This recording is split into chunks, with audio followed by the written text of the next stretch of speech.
AP high court ఎగ్జామ్‌లో స్పోర్ట్స్‌కి సంబంధించి general నాలెడ్జ్‌లో ఎక్కువ ప్రశ్నలనే అడుగుతున్నారు. వాటికి సంబంధించి ఆల్రెడీ ఇంతకుముందు అడిగినయి ఇప్పుడు మనకి అప్రస్తుతం కాబట్టి, ప్రస్తుతం అడగటానికి అవకాశం ఉన్న ప్రశ్నలేంటో చూద్దాం. రీసెంట్‌గా మనకి స్పెషల్ ఒలింపిక్స్ వింటర్ గేమ్స్ జరిగినియి. టురిన్, ఇటలీలో జరిగినాయి ఇవి. దీంట్లో ఇండియాకి 33 మెడల్స్ వచ్చాయి. మార్చి 8 నుంచి 16 మధ్యలో 2025న ఈ గేమ్స్ జరిగినాయి. ఈ 33లో 8 గోల్డ్, 18 సిల్వర్, 7 బ్రాంజ్ మెడల్స్‌ని ఇండియా కైవసం చేసుకుంది. టాప్ పెర్ఫార్మర్స్ ఎవరంటే సురుచి సింగ్. ఇతనికి గోల్డ్ వచ్చింది స్నో బోర్డింగ్‌లో. స్నో బోర్డింగ్‌లో గోల్డ్ వచ్చిందనమాట. స్నో బోర్డింగ్ అంటే ఏంటంటే మీకు ఇక్కడ ఇమేజ్ డిస్‌ప్లే చేస్తాను చూడండి. ఒక బోర్డ్ ఉంటుంది. దాని మీద పర్సన్ వెళ్ళాల్సి ఉంటుందన్నమాట.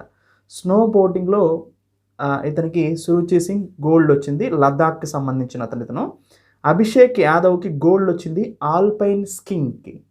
ఆల్పైన్ సింగ్ అంటే ఏంటంటే మౌంటైన్ మీద నుంచి ఇవన్నీ కూడా స్నో గేమ్సే అండి. వింటర్ గేమ్స్ కాబట్టి. సో ఆల్పైన్ స్కింగ్ అంటే ఏంటంటే మౌంటైన్స్ మీద నుంచి ఇది వెరీ ఫాస్ట్‌గా జారటం అన్నమాట. సో ఇది ఆల్పైన్ స్కింగ్. దీంట్లో ఇతనికి గోల్డ్ మెడల్ వచ్చింది హిమాచల్ ప్రదేశ్ నుంచి. తర్వాత రజత్ వర్మకి గోల్డ్ వచ్చింది స్నో షూయింగ్. స్నో షూయింగ్ అంటే ఏంటంటే చాలా ఇది మీడియంగా ఉంటుంది స్పీడ్ అనేది. ఫ్లాట్ స్నో మీద జస్ట్ షూస్ లాగా ఉంటాయి, వాటితో నడుస్తారు. సో అది స్నో షూయింగ్. 100 మీటర్స్లో ఉత్తరప్రదేశ్కి సంబంధించి రజత్ వర్మకి గోల్డ్ మెడల్ వచ్చింది. తర్వాత రేహన్ అలీకి గోల్డ్ వచ్చింది short track speed skating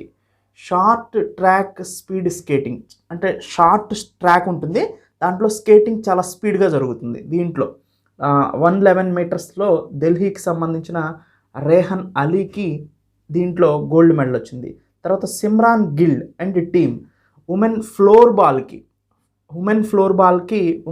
ball team కజకిస్తాన్ని డిఫీట్ చేసి సిల్వర్ మెడల్ని గెలుచుకుంది. సిమ్రాన్ గిల్ దీనికి క్యాప్టెన్గా ఉన్నారు.